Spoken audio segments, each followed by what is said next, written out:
بکرے کی ماں آخر کب تک خیر منائے گی؟ آ گیا نا تو میری گرفت میں چوہے کی طرح۔ اسلم بھائی نے اس کے قریب آ کر جناتی قہقہ لگا کر اس کی گردن کو دبوچ ڈالا۔ اسلم بھائی مجھے معاف کر دو میرے بھائی۔ غضنفر اپنی گردن بمشکل چھڑاتے بے اختیار اسلم بھائی کے قدموں میں گر پڑا۔ معافی تو تجھے اب میرا پیسہ لوٹانے کی صورت میں ہی ملے گی۔ پتہ کب لوٹا رہا ہے میرا پیسہ؟ اسلم بھائی نے اس کے بالوں کو اپنی مٹھی میں جکڑ کر دانت پیستے ہوئے کہا۔ بھائی آج رات تک، بس رات تک کا وقت دے دو، میں لوٹا دوں گا تمہارا سارا قرضہ۔ غضنفر منمناتے گڑگڑایا۔ رات رات کرتے 1 مہینہ نکال چکا۔ سالہ الو سمجھ رکھا ہے اسلم بھائی کو۔ اسلم بھائی ایک دم سے بفر اٹھے۔ نہیں بھائی، میں بھلا ایسی گستاخی کیسے کر سکتا ہوں؟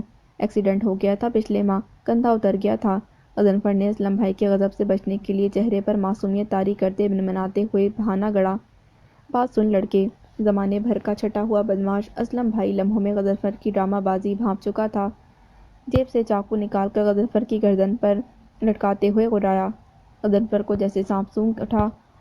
ابھی صرف کندھا اترا ہے، شام تک رقم نہ ملی تو گردن بھی تن سے اتر جائے گی، اور پھر تیرے بیکار جسم کا ایک ایک عضو، یہ بٹن جیسی گول گول آنکھیں، تیرے گردے سب نکال کر بیچ ڈالوں گا، سانسیں چل رہی ہوں یا جسم ٹھنڈا پڑا ہو۔ اسلم بہت اچھی طرح اپنا نقصان پورا کرنا جانتا ہے، یہ یاد رکھنا۔ اسلم اسے دھمکاتے ہوئے اپنے غنڈوں کے ساتھ وہاں سے چلا گیا، مگر غضنفر وہاں بیٹھا اپنی دھنکنے کی طرح تیز تیز چلتی سانسوں کو قابو کرنے کی کوشش میں ہلکان ہوتا رہا۔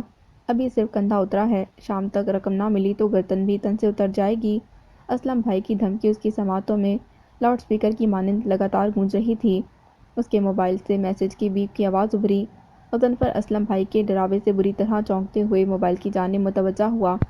بھیا کتنی دیر ہے آنے میں؟ میسج مونا کا تھا۔ میسج پڑھ کر اسے یکدم یاد آیا کہ فی الحال اسے مونا کے رچائے گئے ڈرامے کا آج ڈراپ سین کرنا تھا۔ وقار نامی مسخرے کی پہلے جیب ڈھیلی اور پھر خوب دھلائی کروانی تھی۔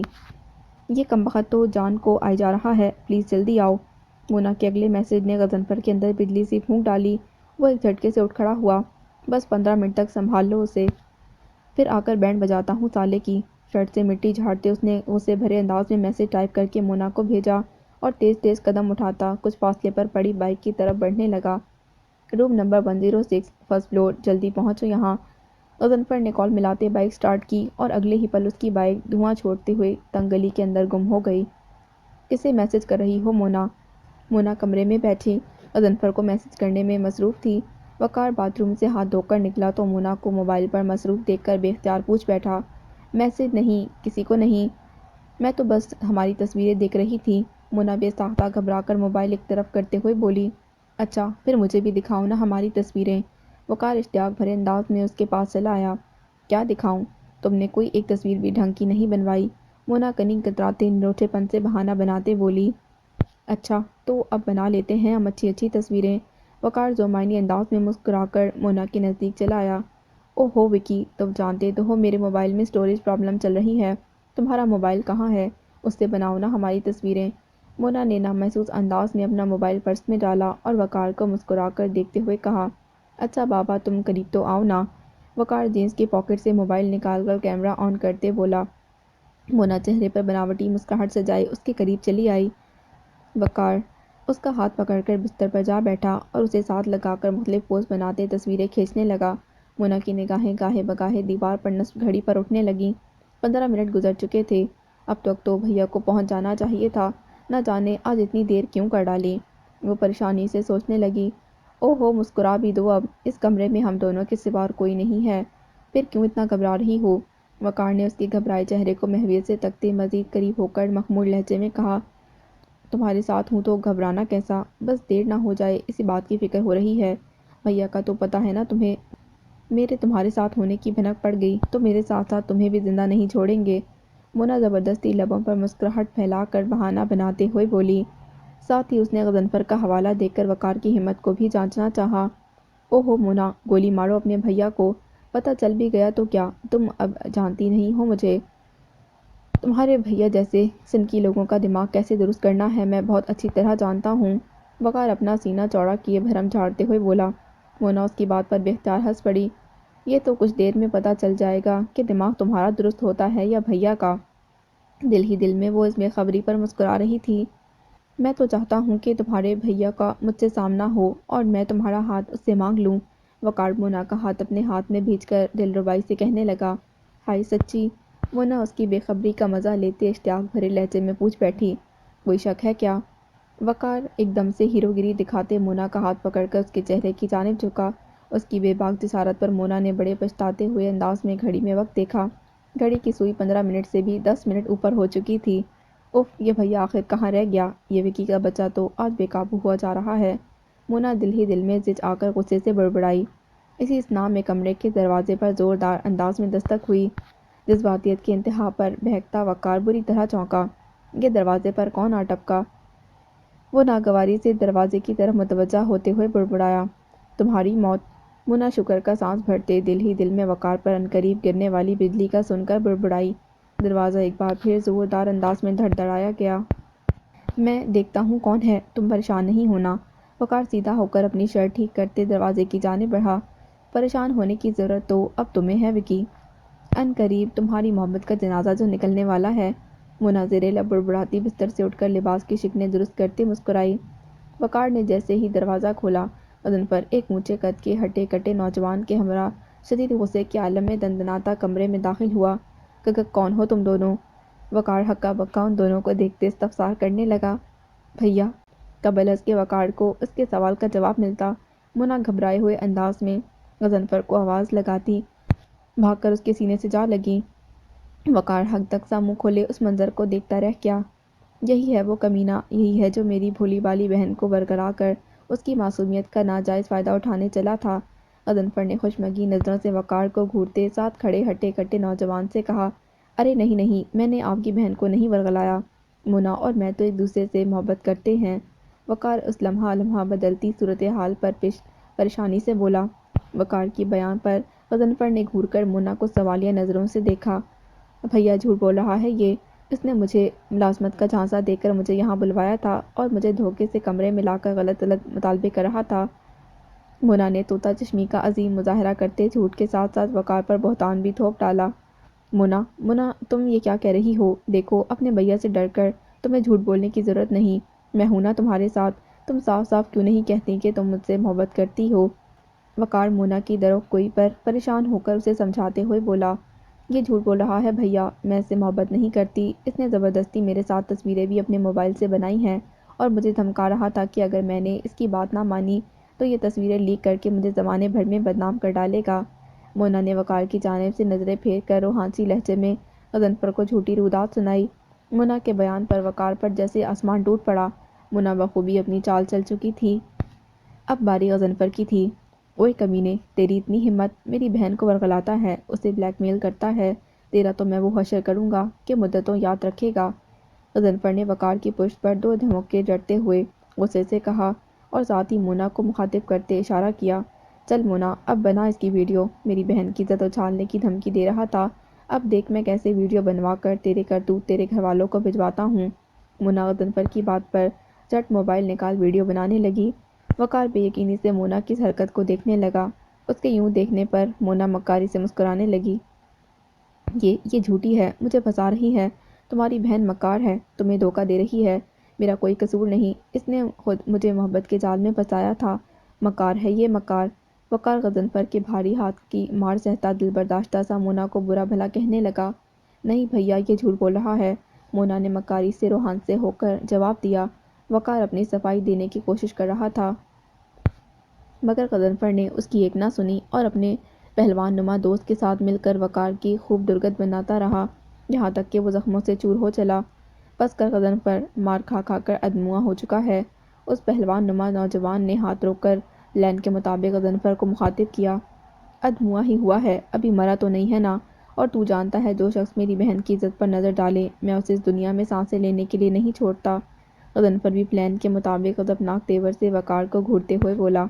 وقار میں اتنی ہمت بھی نہ تھی کہ اپنے لیے کچھ کہہ پاتا، وہ درد سے چور زمین پر پڑا کراہ رہا تھا۔ سبق تو سکھا دیا ہے اسے، آئندہ نظر اٹھا کر بھی نہیں دیکھے گا تیری بہن کو۔ غضنفر کے دوست نے اسے بناوٹی انداز میں سمجھانا چاہا، دیکھنے کے قابل چھوڑوں گا تو نہ۔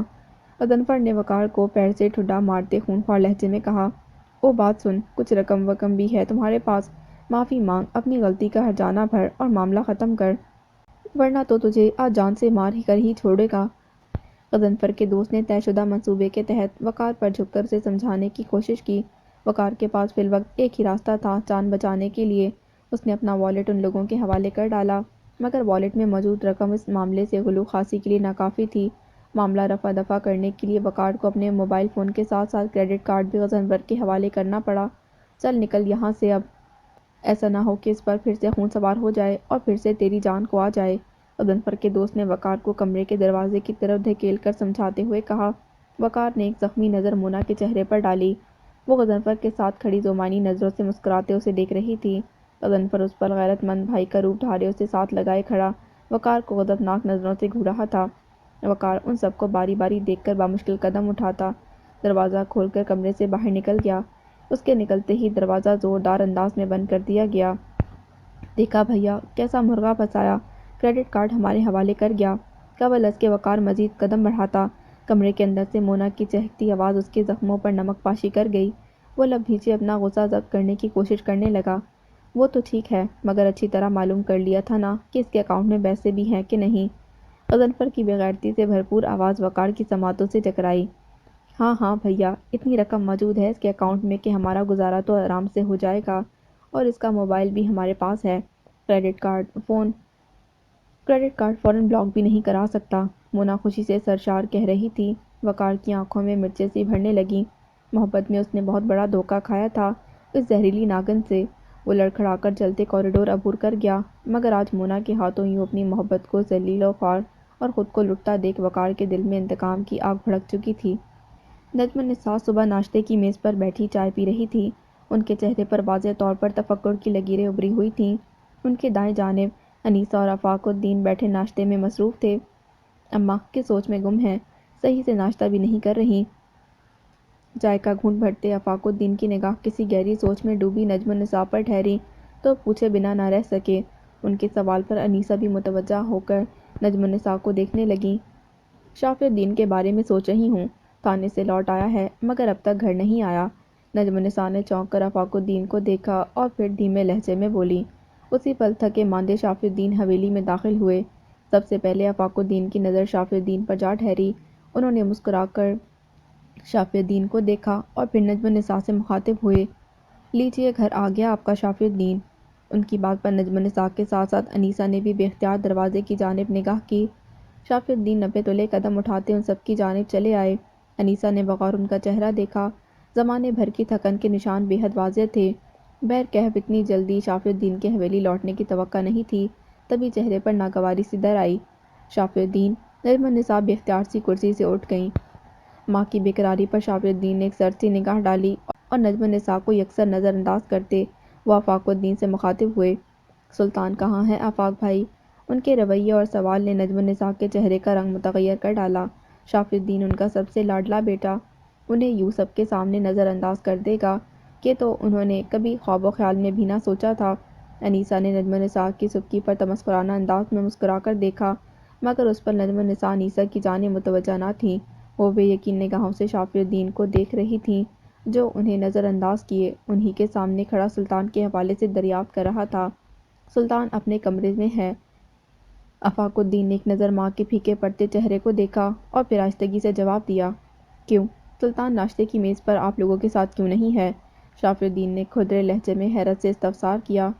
کیونکہ میں نے منع کیا ہے۔ سلطان کا ذکر اور شافی الدین کی مسلسل نظر اندازی نے نجم النساء کا مزاج برا کر ڈالا تھا۔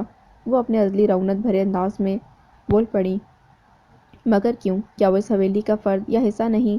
شافی الدین نے بھی اپنے سابقہ ٹون کو برقرار رکھتے بے ساختہ گردن موڑ کر ماں کو سوالیہ نظروں سے دیکھا۔ برسوں پہلے جب ہمیں اس کی ضرورت تھی تو وہ میری حکم عدولی کر کے ہم سب کو اس حویلی کو چھوڑ کر چلا گیا۔ اب وہ لوٹ آیا ہے مگر اب حویلی کو اس کی ضرورت نہیں۔ نجم النساء نفرت بھرے لہجے میں گردن اکڑا کر بولی۔ یہ اینٹ پتھر کے دراز قد در و دیوار آپ حویلی کا نام دیتی ہیں اسے؟ یہ آباد اپنے مکینوں سے ہیں اماں، اور اس وقت حویلی کے بیٹوں کو آپس میں ایک ہونے کی ضرورت ہے۔ شافی الدین اپنے کہے گئے ایک ایک لفظ پر زور دے کر جتاتے ہوئے لہجے میں بولے۔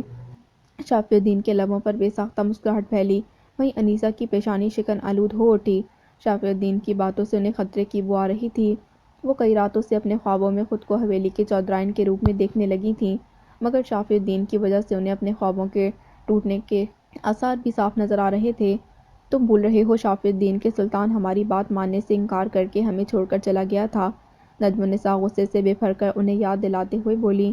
اچھا، تو سلطان چھوڑ کر چلا گیا تھا تو اس کے ساتھ اجنبیوں جیسا سلوک روا رکھ کر سزا دی جا رہی ہے، اور جو اپنی ہر خوشی قربان کر کے آپ کے حکم پر سر جھکاتا رہا، تو بتائیے اسے کس بات کی سزا دی ہے آپ نے اماں؟ شافی الدین اس بار قدرے بلند لہجے میں ماں کو انصاف کے کٹہرے میں کھڑا کرتے ہوئے چیخ پڑے۔ کیا کہنا چاہتے ہو تم شافی الدین؟ تمہارے ساتھ بھلا کیا برا کیا ہے ہم نے؟ نجم النساء بھی بیٹے کو حیرانگی اور الجھے ہوئے انداز میں دیکھتے سوال کر گئیں۔ میری غیر موجودگی میں میری بیوی اور میری بیٹی کو لاوارثوں کی طرح حالات کی ان سختیوں سے لڑنے کے لیے اکیلا چھوڑ دیا آپ نے اماں؟ شافی الدین اپنا ضبط کھوتے چٹک پڑے۔ ان کی بات پر نجم النساء خاموش سی ہو گئیں۔ انیسہ بھی بے اختیار نظریں چراتی ادھر ادھر دیکھنے لگیں۔ ایک خوف سا ان کے دل میں چھاتا چلا گیا۔ یقیناً ابھی شافی الدین کو یہ معلوم نہیں ہوا کہ انہوں نے ہسپتال میں شمع کے ساتھ کتنا بدترین سلوک روا رکھا تھا، اور انیسہ یہ بہت اچھی طرح جانتی تھی کہ جس دن شافی الدین کو ان کی اس زیادتی کے بارے میں علم ہوا تو وہ اس گھر میں ان کا رہنا حرام کر ڈالے گا۔ آج میں نے شمع کو دیکھا۔ میری پھول سی بچی زرد ہو پڑی تھی، اس کے جسم سے ساری طاقت توانائی اس ظالم وقت نے جیسے نچوڑ ڈالی ہو۔ وہ تنہا تھی، اکیلی اپنی ماں کے لیے لڑ رہی تھی۔ میں اگر بدقسمتی کی وجہ سے اپنی بیوی اور بیٹی کے ساتھ نہیں کھڑا ہو سکا تو آپ کہاں تھی اماں؟ آپ نے بھی میری بیوی، میری بچی کا ساتھ چھوڑ کر اس سنگ دل دنیا کے رحم و کرم پر چھوڑ ڈالا۔ شافی الدین سخت لہجے میں نجم النساء کے روبرو کھڑے، آنکھوں میں آنکھیں ڈالے احتجاج کر رہے تھے، استفسار کر رہے تھے۔ شافی الدین کا لب و لہجہ، ان کے چبھتے سوال نجم النساء کے تن بدن کو سلگا گئے۔ وہ جان ہی نہ سکیں کہ سفینہ اتنی اہم کب سے ہو اٹھی کہ ان کے لیے ان کا عزیز از جان بیٹا ان کے روبرو کھڑا سوال کر رہا تھا۔ کچھ یہی کیفیت انیسہ کی تھی۔ وہ عورت جس کی عزت اس حویلی کے ملازموں سے بھی بدتر تھی، آج بستر مرگ پر پڑ کر اتنی بلند اور قداور ہو چکی تھی کہ شافی الدین ان کے لیے سب کو کٹہرے میں کھڑا کر سوال کر رہے تھے۔ تم بھول رہے ہو شافی الدین کہ جس بیوی اور بیٹی کے لیے آج تمہارے دل میں درد اٹھ رہا ہے، اسے زمانے کے ٹھوکر پر چھوڑنے والے بھی تم ہی تھے۔ انیسہ حسد کی آگ میں جھلس کر شافی الدین کو جتائے بغیر نہ رہ سکیں۔ جانتا ہوں سب سے بڑا قصوروار میں ہی ہوں، مگر اب احساس ہو گیا ہے مجھے اپنی زیادتیوں کا، اور اب نہ میں سفینہ کے ساتھ کسی کو زیادتی کرنے دوں گا، نہ ہی اپنی بیٹی شمع کے ساتھ۔ میں اگر ان کا سب سے بڑا قصوروار تھا تو آج اپنی بیوی اور بیٹی کی سب سے مضبوط ڈھال بھی میں ہی ہوں۔ یہ آپ خود بھی جان لیں اور اپنے بیٹے کو بھی اچھی طرح سمجھا دیں۔ انیسہ کے طنز کو بخوبی سمجھتے شافی الدین نے واضح لفظوں میں تنبیہ کی۔ حذیفہ کے ذکر پر انیسہ کے ساتھ ساتھ نجم النساء بھی بری طرح چونکی، مگر اس سے پہلے کچھ کہتی آفاق الدین معاملہ رفع دفع کرتے ہوئے نرمی سے شافی الدین سے مخاطب ہوئے۔ شافی الدین، شمع صرف تمہاری ہی نہیں میری بھی بیٹی ہے، یہ تمام باتیں ہم اطمینان سے بیٹھ کر کرتے ہیں۔ تم تھکے ہوئے ہو بہت، آؤ ناشتہ کر لو۔ آفاق الدین کی بات پر شافی الدین نے ایک نظر ناشتے کے لوازمات سے سجی میز کی جانب دیکھا اور پھر سنجیدگی سے بولے۔ آپ پریشان نہ ہوں آفاق بھائی، میں ناشتہ سلطان اور اس کے بیٹے کے ساتھ کروں گا۔ شافی الدین کی بات پر نجم النساء کا ماتھا پوری طرح ٹھنڈا۔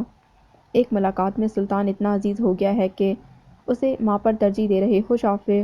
وہ جھکتے لہجے میں سوال کر گئیں۔ اس کٹھن مرحلے پر سلطان نے میری بیٹی کا ساتھ دیا ہے اماں۔ وہ اکیلی وہاں سفینہ کی حالت زار پر ٹوٹ کر بکھر رہی تھی، سلطان ہی نے اسے ہمت دی، سہارا دیا۔ مجھے توقع تو آپ سے تھی، حذیفہ سے تھی، مگر کچھ دیر سے زیادہ وہاں نہ آپ موجود رہیں نہ حذیفہ۔ وہ کرچی کرچی لہجے میں بالآخر شکوہ کر گئے۔ اسی اثناء میں حذیفہ وہاں ناشتے کی غرض سے چلا آیا، سبین اس کے پیچھے ہی تھی۔ یوں گمان ہوتا تھا جیسے وہ دونوں ایک ساتھ آگے پیچھے چلتے آ رہے ہوں۔ شافی الدین نے چپتی نظروں سے حذیفہ اور سبین کو دیکھا۔ حذیفہ غیر متوقع طور پر شافی الدین سے آمنا سامنا ہونے پر سٹپٹا سا گیا۔ رات کا واقعہ ایک بار پھر اپنی یاد تر و تازہ کر گیا۔ سلام چچا، وہ نظریں بچاتے آہستگی سے سلام کر کے کرسی پر بیٹھنے لگا۔ حذیفہ کے دیکھا دیکھی سبین بھی کرسی کھینچ کر اس کے سامنے جا بیٹھی۔ شافی الدین اسے سخت نظروں سے گھور کر بنا جواب دیے وہاں سے جانے لگے۔ ان کے اس رویے نے انیسہ کو مشتعل کر ڈالا۔ بڑے زوم میں مبتلا ہے شافی الدین، اپنے ہونے والے داماد سے تو توقعات ہزار لگائے بیٹھے ہو، مگر اس کے سلام کا جواب دینا بھی درکار نہیں سمجھتے۔ بیٹے کی بے عزتی پر انیسہ طعنہ مار کر جتائے بغیر نہ رہ سکیں۔ آپ نے شاید غور نہیں کیا بھابی کہ میرا ہونے والا داماد مجھ سے نظریں چراتا پھر رہا ہے۔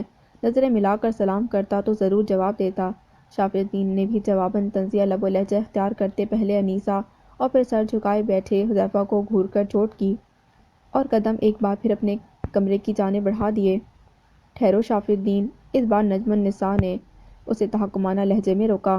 شافی الدین کے قدم نہ چاہتے ایک بار پھر زنجیر ہوئے، البتہ انہوں نے پلٹ کر ماں کو دیکھنے سے گریز کیا۔ تم حذیفہ کے متعلق کہنا کیا چاہتے ہو؟ نجم النساء نے کھوجتی نگاہوں سے بیٹے کی پشت کو گھورا۔ وہ ان ذو معنی گفتگو سے بری طرح الجھ چکی تھی۔ کل حذیفہ کی پرملال اور شرمندگی میں ڈوبی باتوں نے انہیں کافی حوصلہ دیا تھا، مگر پھر وہ اچانک ہسپتال سے غائب ہو گیا۔ انہوں نے اس سے بات کرنے کی کوشش کی تو ان کا سامنا کرنے سے گریزاں ہو چلا، اور اب جب شافی گھر لوٹا تھا، انگارے چبائے پھر رہا تھا۔ حذیفہ کے لیے اس کے لہجے سے جھلکتا غصہ اور نفرت انہیں ہزاروں وسوسوں اور اندیشوں میں مبتلا کیے دے رہا تھا۔ وہ جاننا چاہتی تھیں کہ اصل ماجرا کیا ہے۔ اسی غرض سے شافی الدین کو روک کر سوال کر بیٹھیں۔ آپ جاننا چاہتی ہیں تو حذیفہ سے پوچھئے اسے کہ یہ کیوں کل رات میری بیٹی کو کال کر کے اس کی تذلیل کر رہا تھا۔ شافی الدین نے ایک جھٹکے سے حذیفہ کو سوال و جواب کے کٹہرے میں لا کھڑا کر ڈالا۔ ان کی بات حذیفہ کے لیے بھی غیر متوقع ثابت ہوئی۔ وہ بے یقینی سے گھبراتے انداز میں پہلے شافی الدین اور پھر وہاں موجود تمام نفوس کو دیکھنے لگا۔ تم شمع کو کال کر کے اس کی تذلیل کر رہے تھے؟ یہ میں کیا سن رہا ہوں حذیفہ؟ آفاق الدین نے سوال کرتے اسے کڑے تیوروں سے دیکھا۔ حذیفہ لب بھیجے خاموشی سے سر جھکائے بیٹھا رہا۔ چلو شکر ہے، اس وقار کا قصہ تو تمام ہوا۔ میمونہ، مونا اور غضنفر تینوں ریسٹورنٹ میں بیٹھے وقار کے اکاؤنٹ سے اڑائے گئے پیسوں سے ڈنر کے مزے اڑا رہے تھے۔ میمونہ نے چائنیز رائس اور چکن چاؤمن منہ میں ٹھوستے بمشکل جملہ ادا کیا۔ قصہ بھی تمام ہوا اور اچھے خاصے پیسے بھی ہاتھ آ گئے۔ مونا بھی چیز میکرونی سے بھرپور انصاف کرتے مگن سے انداز میں بولی۔ خیر سے غضنفر، یہ موا وقار یوں لٹنے پر کوئی فساد تو کھڑا نہیں کرے گا نا؟ اچانک ہی میمونہ کو نئی فکر نے آن گھیرا۔ وہ تشویش زدہ لہجے میں غضنفر سے سوال کرنے لگیں۔ فساد کھڑا کرنے کے لیے بھی جگر چاہیے بندے میں، اور وہ وقار تو بالکل بیکار ہے، ذرا سی مار بھی برداشت نہیں کر سکا۔ وہ بھلا کیا کرے گا؟ غضنفر نے پیزا سے مکمل انصاف کرنے کے بعد پیپسی کا سپ بھر کر ڈکار لیتے ہوئے مضحکہ خیز انداز میں وقار کا ذکر کیا۔ بھیا صحیح کہہ رہا ہے، اس گدھے کے اندر نہ عقل ہے نہ ہی اتنی ہمت کہ ہم سے مقابلہ کر سکے۔ مجھے تو پکا یقین ہے کہ وہ اب اپنی جگہ ہسائی کے خوف سے ہی کئی دنوں تک گھر سے باہر نہیں نکلے گا۔ مونا بھی وقار کا تمسخر اڑاتے ہنستے ہوئے بولی۔ یہ تو بڑا اچھا ہے، چلو خس کم جہاں پاک۔ میمونہ مطمئن سے انداز میں فانٹا کی سپ بھرنے لگیں۔ ویسے کوئی اور مرغہ بھی نشانے پر رکھا ہے؟ میں تو کہتی ہوں اس بار وقار سے بھی تگڑا شکار پھانسنا۔ میمونہ پرسوچ انداز میں سر ہلاتے ہوئے بولی۔ او ہو اماں، ہے ایک لڑکا میری نظر میں، فیس بک سے ڈھونڈا ہے، کھاتے پیتے گھرانے کا، نکمی اولاد ہے، دوسری ملاقات میں ہی مجھ پر مر مٹنے لگا ہے۔ مونا نے بڑے فخری انداز میں اپنا کارنامہ سنایا۔ ہائے نکما ہے تو ہمارے کس کام کا؟ میمونہ بدمزہ ہوئی۔ او ہو اماں، زندگی گزار لی مگر عقل کی بات سمجھ میں نہیں آئی۔ وہ بھلے نکما ہے مگر باپ دادا کا خوب کاروبار ہے، اور سب سے اہم بات یہ کہ اکلوتی اولاد ہے۔ بات عزت پر آئے یا جان پر، پیسہ پانی کی طرح بہانے سے ہاتھ نہیں روکنے والے وہ لوگ۔ میمونہ کی فکر کا تفصیلی جواب غضنفر نے مکاری سے بائیں آنکھ دباتے ہوئے دیا۔ اچھا تو تم ساری جانکاری نکال کر بیٹھے ہو؟ میمونہ نے بات سمجھتے ہوئے سر خوب زور و شور سے ہلایا۔ اماں یہ ساری ڈیٹیل نکالنے کے بعد ہی اس کارڈ کے الو کو پھنسانے کا فیصلہ کیا ہے ہم نے۔ مونا ہنستے ہوئے بولی۔ تو پھر بڑا پکا کیا ہے کام تم دونوں نے۔ میمونہ متاثر ہوتے ہوئے خوشگوار انداز میں کہکا لگا بیٹھی۔ کھانے کے بعد وہ تینوں آئس کریم کھاتے گھر پہنچے تھے، مگر گھر پہنچتے ہی ان تینوں کے سروں پر آسمان ٹوٹ پڑا۔ گھر کے دروازے پر پڑا تالا ٹوٹا ہوا تھا، صاف ظاہر تھا کہ ان کی غیر موجودگی میں گھر میں کوئی گھسا تھا۔ ہائے میرا گھر! میمونہ دل تھامے ہائے وائے کرتی گھر کے اندر داخل ہوئیں۔ غضنفر اور مونا بھی حیران و پریشان سے میمونہ کے پیچھے گھر میں داخل ہوئے۔ گھر کا منظر بدلا ہوا تھا، گھر کی ہر شے زمین بوس تھی، حتیٰ کہ بستر تکیے تک الٹے پڑے تھے۔ یوں لگتا تھا جیسے کسی نے ان کے گھر میں گھس کر پورا گھر الٹ ڈالا ہو۔ ہائے ستیہ ناش جائے، یہ کس کمبخت نے میرے گھر کو اجاڑ کر رکھ ڈالا؟ میمونہ پریشان سی زمین پر گرے سامان کو دیکھ رہی تھیں۔ ہائے اماں، الماری کا لاک بھی ٹوٹا پڑا ہے اور سارا سامان الماری سے باہر پھینکا پڑا ہے۔ مونا کی گھبرائی ہوئی آواز کمرے کے اندر سے سنائی دی۔ ہائے غفو، دیکھ تو صحیح کہ کیسے کمبختوں نے ہمارے گھر کا بیڑا غرق کر ڈالا ہے۔ پتہ تو کر کہ کون تھے یہ منحوس۔ میمونہ چپ سادے زمین پر کاغذ کا ٹکڑا پکڑے بیٹھے غضنفر کو دیکھتے ہوئے غصے سے برس پڑی۔ پتہ چل گیا اماں کے کون لوگ تھے؟ غضنفر مرے مرے لہجے میں بولا۔ ہیں پتہ چل گیا تو پھر بتانا کہ کون کمبخت تھے، ابھی کہ ابھی ان کے گھر جا کر ایسی کی تیسی کرتی ہوں، انہیں بھی پتہ چلے کہ میمونہ کے گھر کا حال بگاڑنے والوں کا کیا حال ہوتا ہے۔ میمونہ غصے سے بڑبڑ کرتی غضنفر کے سر پر آن کھڑی ہوئی۔ ان کے گھروں کی ایسی کی تیسی میں نہیں کر سکتا تو تم کیا کرو گی اماں؟ غضنفر بے بس اور اکتائے ہوئے لہجے میں بولا۔ ہیں کون ہے جس سے تو ایسا ڈر بیٹھا ہے؟ میمونہ حیران سے زیادہ پریشان ہوتے ہوئے بولی۔ اسلم بھائی اماں، اسلم بھائی، غضنفر نے جتاتے لہجے میں اسلم بھائی کے نام پر زور دیتے کہا۔ اگلے ہی پل میمونہ کے چہرے کا رنگ پھیکا پڑ گیا۔ جواب دو حذیفہ، کیوں کیا یہ سب تم نے؟ حذیفہ کی مسلسل خاموشی پر نجم النساء نے بھی سخت لہجے میں کہا۔ حذیفہ جب کشمکش میں مبتلا ہو چلا تھا، شمع کے حوالے سے جو کچھ اس کے دل و دماغ میں چل رہا تھا وہ چاہ کر بھی ان سب کے سامنے کہنے سے آر محسوس کرنے لگا۔ خاموش کیوں بیٹھے ہو؟ جواب دو حذیفہ۔ آفاق الدین کی کرخت آواز اس بار اس کی سماعتوں میں گونجی۔ حذیفہ نے سر اٹھا کر ان سب کو دیکھا۔ اس کے چہرے پر گڑی ان سب کی سوالیہ نگاہیں، چہرے پر چھائی ناپسندیدگی اور لہجوں سے عیاں ہوتی بے یقینی حذیفہ کو بے دم کر گئی۔ بتاؤ حذیفہ، ایسی کون سی گھٹیا حرکت میری بیٹی نے کی ہے جو تم اس پر کال کر کے چلا رہے تھے؟ شاف الدین اس کی مستقل خاموشی اختیار کرنے پر غصے سے جھنجھلا اٹھے۔ حویلی میں گونجتے شور شرابے کو سن کر سلطان اور اعلیان بھی اپنے کمرے سے نکل آئے۔ تعلقات ہیں اس کے ملک شاویز سے، چھپ چھپ کر ملتی ہے وہ اس سے۔ حذیفہ بھی بالآخر ضبط کا دامن کھوتے غصے سے چڑک پڑا۔ اس کے کہے گئے لفظ صرف شاف الدین کو ہی نہیں، نجم النساء، آفاق اور سلطان الدین کو بھی شدر کر گئے، جبکہ انیسہ اور سبین نے بے اختیار ایک دوسرے کو معنی خیز نظروں سے مسکرا کر دیکھا۔ اس لمحے اعلیان کی نگاہیں لاشعوری طور پر انیسہ کی جانب تھیں اور سبین کی جانب۔ انہیں یوں مسکراتا دیکھ وہ ان کے دل و دماغ میں پکتی کھچڑی تک رسائی حاصل کر چکا تھا۔ اور آپ کیا سمجھ رہے ہیں کہ ملکوں نے خدا ترسی کے تحت آپ کا کیس واپس لیا ہے؟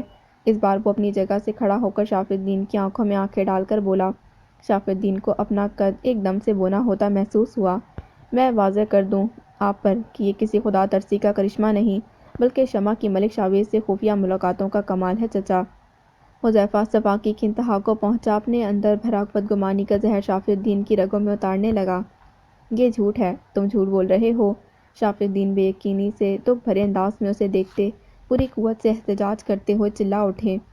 جھوٹ نہیں، سچ ہے، شمع سے تعلقات کی وجہ سے ہی ملک شاویز نے آپ پر رحم کھا کر کیس واپس لیا ہے۔ شک اور بدگمانی جیسی بیماریاں جان کو چمٹ جائیں تو اچھے بھلے انسان بھی مات کھا جاتے ہیں۔ حذیفہ کے ساتھ بھی اس وقت یہی ہوا تھا۔ شک کی آگ میں جھلستے اپنی سدھ بکھ کھو چکا تھا، جو بدگمانیاں اپنے دل میں پال کر وہ شمع سے نفرت کر بیٹھا تھا۔ نفرت کا وہی زہر اب وہ شاف الدین کے دل میں اتارنے کے در پر تھا۔ شاف الدین کو اس پل اپنے قدموں سے جان نکلتی محسوس ہونے لگی۔ ان کے اپنے خون نے انہیں سرعام اپنے زہریلے لفظوں سے سنکسار کر ڈالا تھا۔ ان کے قدم بری طرح لڑکھڑا اٹھے تھے۔ شافع بھائی، سلطان نے انہیں لڑکھڑاتا دیکھ کر بے اختیار سنبھالا۔ اس لمحے ان کے دل میں بھی حذیفہ کے لیے شدید ناپسندیدگی کے جذبات ابھرے تھے۔ شمع سے وہ خود ذاتی طور پر مل چکے تھے اور اس معصوم اور بے ریا لڑکی جو حالات کی چکی میں پس کر بری طرح ریزہ ریزہ ہو چکی تھی، اس کے لیے ان کے دل میں خاص محبت پیدا ہو چکی تھی۔ مگر اس تمام واقعے میں حذیفہ کا بے حس اور خود غرضانہ کردار انہیں سخت مایوس کر گیا۔ بکواس بند کرو حذیفہ۔ آفاق الدین شاف الدین کی کیفیت دیکھ کر برداشت نہ کر سکے اور آگے بڑھ کر انہوں نے حذیفہ کو ایک زناٹے دار تھپڑ رسید کر دیا۔ شمع کی مزید کردار کشی سے روکا تھا۔ حذیفہ اپنے منہ پر پڑنے والے اس تھپڑ پر گنگ سا آفاق الدین کو دیکھتا رہ گیا۔ ان کے اس عمل پر انیسہ بھی شردہ رہ گئیں۔ جھوٹ پر جھوٹ، تہمت پر تہمت، بہتان پر بہتان، شرم نہیں آتی تمہیں شمع پر الزام لگاتے ہوئے؟ آفاق الدین گونجدار آواز میں حذیفہ پر برس پڑے۔ الزام نہیں ہے یہ، سچ کہہ رہا ہوں میں، وہ بھی احتجاجاً چیخ پڑا۔ سچ؟ سچ تم جانتے ہی کب ہو حذیفہ؟ سچ یہ ہے کہ ملک جمیل نے میرے کہنے پر یہ کیس واپس لیا ہے، اور جس بچے کی کردار پر تم انگلی اٹھا رہے ہو، اس کے آنسو اپنی ماں کے لیے جدائی کی تڑپ نے ملکوں کے دل کو بھی ملال سے بھر ڈالا۔ اس قیامت خیز گھڑی میں جس طرح شمع بیٹی اپنوں کے لیے لڑی ہے، تم مرد ہو کر بھی حالات کا مقابلہ اس طرح نہ کر سکے حذیفہ، تف ہے تم پر۔ اس مشکل گھڑی میں جو کم ظرفی تم نے دکھائی ہے، اس نے میرا سر شرمندگی سے جھکا ڈالا ہے۔ آفاق الدین ملامتی نگاہوں سے اسے دیکھتے کوستے چلے گئے۔ حذیفہ نے نظر اٹھا کر پہلے باپ اور پھر ارد گرد کھڑے تمام نفوس کو دیکھا۔ سب کی نگاہیں غصے اور ملامت سے پر تھیں، ماں سوائے انیسہ اور سبین کے۔ وہ دونوں اسے پریشانی سے دیکھ رہی تھیں۔ آج کے بعد تم نے اگر شمع بیٹی کے کردار یا پھر اس کی ذات پر انگلی اٹھائی یا پھر یوں اس پر بہتان لگایا تو جان لینا کہ اس کے بعد تمہاری اس حویلی میں کوئی گنجائش باقی نہیں بچے گی، اور اسے میری خالی خلی دھمکی سمجھنے کی غلطی نہیں کرنا۔ آفاق الدین کو حذیفہ کے کہے لفظوں نے حقیقی معنوں میں تکلیف پہنچائی تھی۔ وہ حقیقت سے واقف تھے، اپنے ماں باپ کے لیے شمع کی تڑپ سے واقف تھے، کس طرح رو رو کر اس نے ICU کے باہر آنکھوں میں راتیں کاٹی تھیں۔ ماں باپ سے جدائی کا ایک ایک لمحہ اس پر قیامت بن کر ٹوٹا تھا، اور آج ان کے بیٹے نے بے حسی کا عظیم مظاہرہ کرتے کتنی آسانی سے اس معصوم اور شفاف کردار کی مالک لڑکی کو بدنام کر ڈالا تھا۔ بدگمانی کا شکار ہو کر وہ یہ تک بھول بیٹھا کہ شمع بچپن سے اس کے نام سے منسوب رہی ہے، اس سے محبت کا دعوے دار تھا وہ، اور کتنا کھوکھلا نکلا وہ اپنے وعدوں اور دعووں میں۔ یہ سوچ کر ہی انہیں اپنے دل میں ٹیسیں اٹھتی محسوس ہونے لگیں۔ آفاق، اتنی چھوٹی سی بات پر آپ میرے بیٹے کو حویلی سے نکالنے کی دھمکی کیسے دے سکتے ہیں؟ آپ بھول رہے ہیں کہ جس کی تذلیل کر رہے ہیں وہ اس حویلی کا اکلوتا وارث ہے۔ انیسہ غضبناک تیور لیے ان کے سامنے آ کھڑی ہوئیں۔ اپنے دماغ سے یہ فطور نکال پھینکو انیسہ کہ تمہارا بیٹا اس حویلی کا اکلوتا وارث ہے۔ اس حویلی کے تخت و تاج کا حقدار وہی ہو سکتا ہے جو اپنی ذمہ داریوں کو پہچان کر انہیں نبھانے کی صلاحیت رکھتا ہو، جو مشکل وقت میں اپنوں کے لیے مضبوط ڈھال بن کر کھڑا ہو، جو اتنا باہمت اور حوصلہ مند ہو کہ حویلی پر آنے والی آفت کا ڈٹ کر مقابلہ کر سکے۔ مگر تم نے تو اپنے بیٹوں کو اپنے وعدوں اور دعووں تک پر پورا اترنا نہیں سکھایا، اور خواب دیکھتے ہوئے اس حویلی کی وراثت اپنے ہاتھ میں رکھنے کی۔ آفاق الدین نے انیسہ کے دھوس بھرے جتاتے ہوئے انداز پر منہ توڑ جواب دیا۔ وہ بہت اچھی طرح انیسہ کی سوچ اور ارادوں سے واقف ہو چکے تھے۔ خود غرضی، مفاد پرستی، رشتوں کو استعمال کر کے انہیں دھوکہ دینا آفاق الدین کی سرشت میں شامل نہ تھا۔ وہ انصاف اور اصول پسند انسان تھے، اپنی ذمہ داریوں کو بخوبی نبھانا جانتے تھے۔ فیض پور میں اگر ابھی بھی حویلی اور اس سے وابستہ لوگوں کی کوئی عزت ہے تو وہ صرف آفاق الدین کی بدولت تھی۔ وہ کب سے خواہش مند تھے کہ شاف الدین اپنی ماضی بھلا کر اپنے بیوی بچوں کی ذمہ داری نبھائے، ان کے ساتھ مل کر حویلی کے مسائل حل کرنے میں ان کی مدد کرے، مگر شاف الدین کے اندر سے جیسے صرف اس کی ماضی کی محبت سانس لے رہی تھی۔ وہ ہر شے سے بیگانہ ہو کر جی رہا تھا، اپنے گھر بار تک اور اپنے کاروبار سے بھی۔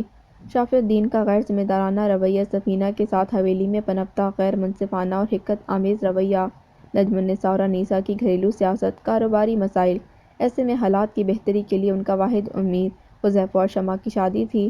انہیں حذیفہ پر بہت یقین تھا، وہ حذیفہ کی شخصیت میں اپنا آپ دیکھتے تھے، مگر جب حذیفہ کی ملک شاہباز کے ساتھ جھگڑا اور اس کے نتیجے میں شمع ملک شاہباز کے ہاتھوں اغوا ہوئی، تب حالات ایک دم سے بدل گئے۔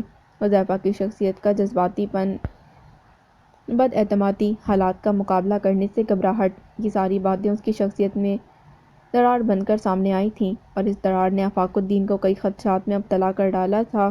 وہ حویلی کو ٹوٹ کر بکھر کر ریزہ ریزہ ہوتے نہ دیکھ سکتے تھے۔ یہی وہ پل تھا جب انہوں نے سلطان الدین کو فیض پور واپس بلانے کا فیصلہ کیا، اور پھر خدا کی کرنی ایسی ہوئی کہ ثانیہ نے شاف الدین کی آنکھیں بھی کھول ڈالی تھیں۔ وہ خوش تھے کہ تینوں بھائی مل کر اب حویلی کی بنیادیں کھوکھلی نہیں ہونے دیں گے، مگر اس دوران ان پر نئے انکشافات واقع ہوئے تھے۔ انیسہ کی منفی اور خود غرضانہ سوچ کھل کر ان کے سامنے آئی تھی۔ انہیں دکھ نے آن گھیرا کہ اپنا ہی سکہ کھوٹا نکلا، مگر وہ ٹھان چکے تھے کہ اپنی بیوی اور بیٹے کی اصلاح کریں گے، انہیں غلط راہ پر بھٹکنے سے بچائیں گے۔ مگر حذیفہ نے آج جس طرح شمع کو بد کردار ثابت کرنے کی کوشش کی، اس نے انہیں بے حد تکلیف پہنچائی۔ زندگی میں پہلی بار انہوں نے اپنے چھوٹے بھائیوں کے سامنے خود کو بونا ہوتا محسوس کیا۔ ان کے بیٹے نے آج صرف شاف الدین کی عزت پر ہی نہیں بلکہ ان کی تربیت پر بھی سوال کھڑے کر ڈالے تھے، اور اس موقع پر جب انیسہ کو آگے بڑھ کر بیٹے کی سرزش کرنی چاہیے تھی، وہ حذیفہ کو شہ دے رہی تھیں، اسے حویلی کا وارث کا خواب دکھا کر باپ کے سامنے کھڑا کر کے مزید سرکش بنانا چاہ رہی تھیں۔ آفاق الدین اپنی بیوی کی ہر چال بخوبی سمجھ چکے تھے، اسی لیے انیسہ کو اپنے لفظوں کے ذریعے بہت اچھی طرح باور کروا دینا چاہتے تھے کہ وہ حویلی کی چودرائن بننے کا خواب دیکھنا چھوڑ دے۔ ساتھ ہی انہوں نے اشارتاً علیان کی جانب بھی اشارہ کر ڈالا تھا، جسے انیسہ کے ساتھ ساتھ حذیفہ بھی اچھی طرح سمجھ چکا تھا۔ اس نے کینہ توز نگاہوں سے علیان کو دیکھا، علیان کی نظریں بھی اس پر حذیفہ کے چہرے پر جمی تھیں۔ ان دونوں کی نظریں لمحہ بھر کو ملیں، اور پھر حذیفہ نے سر جھٹکتے متنفر لہجے میں آفاق الدین کو مخاطب کیا۔ بابا، وعدوں اور دعووں کو پورا کرنے کا مقصد یہ نہیں کہ بند آنکھوں دیکھی مکھی نگل دی جائے۔ حذیفہ کے لہجے میں چھپا شمع کے لیے طنز نجم النساء کے ساتھ ساتھ شاف الدین کو بھی دل میں تیر کی طرح چبھا تھا، جبکہ سبین کے لبوں پر ذو معنی سے مسکراہٹ پھیل گئی۔ آنکھوں دیکھی مکھی کون ہے؟ یہ تو میں پتہ لگا کر ہی رہوں گا حذیفہ۔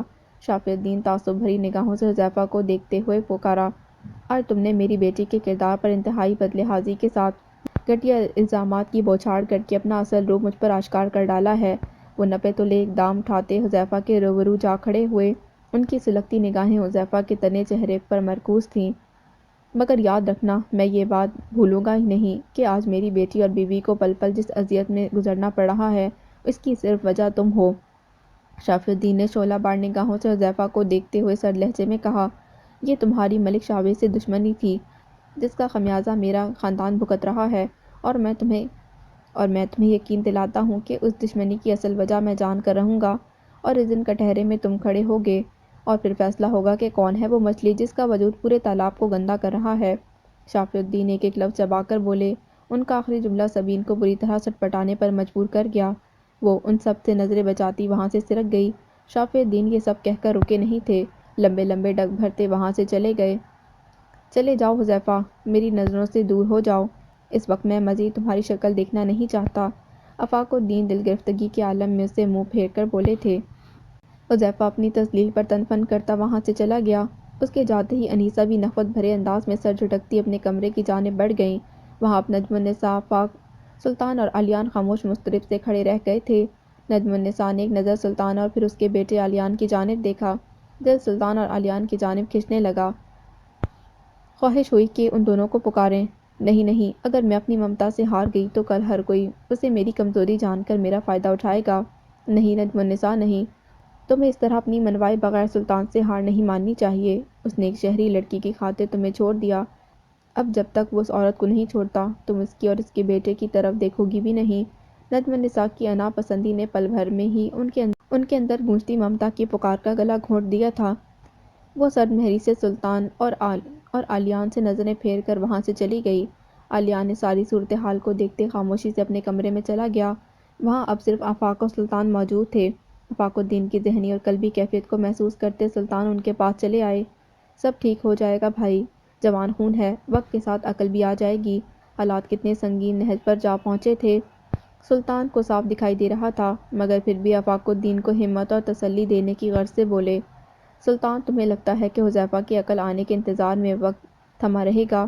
سلطان بخوبی جانتے تھے کہ یہ تسلی آمیز لفظ حقیقتاً کتنے کھوکھلے ہیں۔ وہ ہارے ہوئے انداز میں سلطان الدین کو دیکھتے رہ گئے۔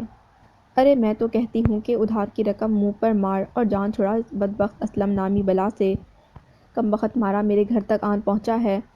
میمونہ نے غصے سے سر پکڑ کر بیٹھے غضنفر کو دیکھ کر کہا، رقم منہ پر مار اور جان چھڑا اس بلا سے؟ غضنفر نے جھنجھلائے ہوئے انداز میں سر اٹھا کر منہ بگاڑتے میمونہ کی نقل اتاری۔ میمونہ جلے بھرے انداز میں اسے گھورنے لگی۔ جب ایک طرف بیٹھی الماری کے کپڑے سمیٹتی مونا منہ پر ہاتھ رکھے پھس پھس ہنسی ہنسنے لگی۔ بات تو ایسے کر رہی ہو اماں جیسے 10 یا 50 ہزار کی بات ہو، پورے 3 لاکھ کا قرضہ چڑھ چکا ہے میرے سر پر۔ میمونہ کی گھوری پر وہ بیزاری سے سر جھٹکتے مزید تفصیل بتانے لگا۔ ہائے اللہ، پورے 3 لاکھ! اے بھیا یہ تو بتا کہ اتنی رقم تم نے کہاں جا کر ڈکاری ہے ہاں؟ ہمیں تو ہوا تک نہ لگنے دی۔ مونا پیشانی پر بل ڈالے حیرانگی سے استفسار کرنے لگی۔ جب بھی آئے تھے تم لوگوں کی ذات پر لگے تھے، اور وہ یاد نہیں محلے کی دکان کرائے پر اٹھا کر اس پر مال بھی تو ڈلوایا تھا۔ غضنفر نے تڑک کر پرانی بات یاد دلاتے جواب دیا، بہت اچھی طرح یاد ہے، اور جو مال ڈلوایا تھا وہ سارا دوستوں کے ساتھ عیاشی میں اڑا بھی دیا۔ مونا بھی خوب یاد کر کر طعنہ دینے لگی۔ اچھا اچھا بس بس، زیادہ طعنے مارنے کی ضرورت نہیں، اب آپس میں لڑنے کی بجائے یہ سوچو کہ اس مصیبت سے جان کیسے چھڑانی ہے۔ میمونہ حسب عادت مونا غضنفر کو چونچ لڑاتا دیکھ کر جھنجھلاتے ہوئے بولی۔ ماں کی ڈانٹ پر وہ دونوں منہ بنا کر ایک دوسرے سے نظریں پھیر گئے۔ اب تو بس ایک ہی صورت بچی ہے، جو رقم ہاتھ آئی ہے وہی اسلم کے حوالے کر دو۔ غضنفر کچھ لمحے توقف کے بعد ترچھی نظروں سے ان دونوں کے چہروں کا جائزہ لیتے مدھم لہجے میں بولا، خبردار بھیا، جو میرے کمائے ہوئے پیسوں پر نظر ڈالی۔ ہزار مصیبت اور خواری جھیل کر بڑی مشکلوں سے میں نے اتنے پیسے کمائے ہیں، ادھار تم نے لیا تھا، اسے چکانے کا راستہ بھی تم خود نکالو۔ غضنفر کے ارادے بھانپ کر مونا نے فوراً سے بیشتر اس کا والیٹ اٹھایا اور اس میں سے وقار کا کریڈٹ کارڈ نکال کر اپنے پرس میں ڈالنے لگی۔ دیکھا اماں اسے، کتنی غوث غرض ہے یہ، اسے لڑکوں سے دوستی کرنے کے سارے گن سکھائے۔ ہر بار جب اس مکھنجوں سے ملنے جاتی تھی تو سائے کی طرح اس کی نگرانی کرتا رہا، اس کی خاطر اپنے دوست کے ساتھ اس الو کے پٹے سے پیسے نکلوائے اور اب جب مقصد نکل آیا تو کیسے گڑگڑ کی طرح رنگ بدلا ہے اس نے۔ سارے پیسوں پر ناگن بن کر بیٹھ گئی ہے یہ اماں۔ غضنفر مونا کی اس حرکت پر بری طرح تپ اٹھا۔ انگلی پر ایک ایک احسان گنتے اسے جتاتی نظروں سے دیکھنے لگا۔ دیکھو بھیا، صاف سی بات ہے، میری کمائی میں تمہارا جتنا حصہ ہے وہ تمہیں دے دوں گی، اور ہاں، اتنے سے کام کے لیے احسان نہ جتایا کرو، خود بھی کچھ کمانے کی فکر کرو۔ ہزاروں پیسے جھونک ڈالے جم میں، مگر کیا فائدہ اس لک اور باڈی کا؟ ایک ڈھنگ کی لڑکی تک تو پٹ نہ سکی تم سے۔ غضنفر کے یوں احسان جتانے پر مونا تڑک کر اسے بیکار کا طعنہ دیتے اپنے کمرے میں چلی گئی۔ زیادہ تڑ کرنے کی ضرورت نہیں، مشکل وقت ہے میرا، مگر دیکھنا ایک دن ایسا آئے گا جب غضنفر کے دن بھی پھریں گے۔ بڑے دولت مند گھرانے میں شادی کروں گا میں، اور تم جیسی کو تو وہاں ملازمہ رکھوں گا، یاد رکھنا میری بات۔ وہ بھی جلے بھنے انداز میں بلند آواز میں بڑھ کے مارتا ہوا گھر سے باہر نکلنے لگا۔ اے غضنفر، کہاں جا رہا ہے؟ یہ تو بتا، اس منحوس اسلم کا قرضہ کیسے لوٹائے گا؟ میمونہ نے اس کی بڑکوں کو ناک پر سے مکھیوں کی طرح اڑاتے ہوئے باہر نکلتا دیکھ کر پریشانی کے عالم میں صدا لگائی۔ اسپتال جا رہا ہوں، گردے بیچ کر قرضہ ادا کر دوں گا، مگر تم لوگوں سے ایک کوڑی بھی نہیں مانگوں گا۔ غضنفر بھی جذباتی انداز میں دھمکی دیتا ہوا بولا، اور گھر سے باہر نکل گیا۔ گردے بیچ کر قرضے اتارے گا، کمبخت ایک نمبر کا ڈرامے باز ہے۔ میمونہ منہ بگاڑ کر غضنفر کی نقل اتارتے بڑبڑاتی کمرے میں چلی گئی۔ دیکھ لیا تم نے اس لڑکی سے محبت کا نتیجہ، کہیں منہ دکھانے کے قابل نہیں چھوڑا اس مکار لڑکی نے۔ حذیفہ اپنے کمرے میں شدید غصے کے عالم میں بیٹھا تھا۔ انیسہ شدید طیش کے عالم میں کمرے میں ٹہلتے اپنے دل کی بھڑاس نکالتے جا رہی تھیں۔ اماں، میں نے شمع کو خود ملک شاہویز سے تنہائی میں ملتے دیکھا ہے، مجھے یقین ہے کہ ان دونوں کے درمیان کچھ نہ کچھ تو چل رہا ہے۔ حذیفہ کڑوے کسیلے لہجے میں بولا۔ لو، میں تو شروع دن سے کہہ رہی تھی کہ ضرور دال میں کچھ کالا ہے، ایسے ہی تو ملکوں کا لڑکا اسے اٹھا کر نہیں لے گیا، اور پھر رات گئی وہ ملک جمیل اسے حویلی چھوڑ جاتا ہے، اور شمع کو تو میں نے خود ملک جمیل کے سینے سے لگ کر چہکو پہکو روتے دیکھا ہے۔ انیسہ خوب مرچ مسالہ لگا کر حذیفہ کے دل میں شمع کے لیے بدگمانی اور نفرت بھرتی چلی گئیں، ایسی نفرت جس کے بدنما رنگ اس کے چہرے پر سایہ کرتے نظر آنے لگے تھے، اور جو تم اس کے چکر میں ملکوں کے لڑکے سے جھگڑا کر کے زخمی حالت میں ہسپتال پہنچے ہوئے تھے، تم سے تو بس وہ ایک دفعہ ہی نام کو ملنے گئی، اس کے بعد تو اس خودغرض لڑکی نے پلٹ کر تمہاری طرف نہیں دیکھا۔ انیسہ حذیفہ کے چہرے پر شمع کے لیے پھیلتے نفرت کے رنگ کو دیکھ کر مزید بھڑکاتے ہوئے بولی، مجھے تو حیرت آفاق پر ہو رہی ہے۔ اپنے بیٹے کا ساتھ دینے کے بجائے اس شمع اور کل کے آئے لڑکے علیان کے گن گاتے پھر رہے ہیں۔ وہ تیز تیز لہجے میں کہتی حذیفہ کے روبرو بیٹھ گئیں، اور اس شافع اور سلطان کی سازش کو بھی میں خوب سمجھ رہی ہوں۔ یہ سلطان چاہتا ہے کہ پھر سے لوٹ آئے اور پوری حویلی میں قبضہ کر جائے، مگر میں ایسا نہ ہونے دوں گی۔ اس حویلی کا وارث اگر کوئی ہے تو میرا بیٹا، صرف تم ہو حذیفہ۔ وہ حذیفہ کے دل میں سلطان اور علیان کے لیے نفرت کی آگ بھڑکتے ہوئے بولی۔ اب خدا را تم اپنے اس عشق کے بھوت کو سر سے اتار پھینکو اور ہوش کے ناخن لو۔ اس حویلی کے وارث تم ہو، اپنی جگہ پہچان لو حذیفہ، ورنہ وہ دن دور نہیں کہ باہر والے اس حویلی پر قابض ہو جائیں گے، اور تم اس حویلی میں بے نام و نشان رہ جاؤ۔ انیسہ اس کی شانے تھپتھپا کر سمجھاتے ہوئے بولی، ایسا کبھی نہیں ہوگا ماں، اس حویلی کا وارث صرف میں ہوں، اور میں وعدہ کرتا ہوں کہ میرے مقابل جو بھی کھڑا ہوگا میں اسے دھول چٹا دوں گا۔ حذیفہ منتقم لہجے میں کہتا اپنی جگہ سے اٹھ کھڑا ہوا۔ انیسہ کے لبوں پر فاتحانہ مسکراہٹ پھیل گئی۔ جو آگ وہ حذیفہ کے دل میں بھڑکانا چاہتی تھیں، بالآخر وہ بھڑک ہی اٹھی، اور اس شمع نے ملک شاہویز کے ساتھ مل کر جو مجھے دھوکہ دیا ہے، اس دھوکے کی سزا میں اسے سود سمیت لوٹا کر دم لوں گا۔ وہ نفرت آمیز لہجے میں پھنکارتا تن فن کرتا کمرے سے باہر نکل گیا۔ شکر ہے اسے عقل تو آئی۔ انیسہ دل ہی دل میں شکر ادا کرتی بے ساختہ مسکرا اٹھی۔ آفاق الدین، تمہیں بڑا غرور ہے اپنے بھائیوں کے اتحاد اور اکائی پر۔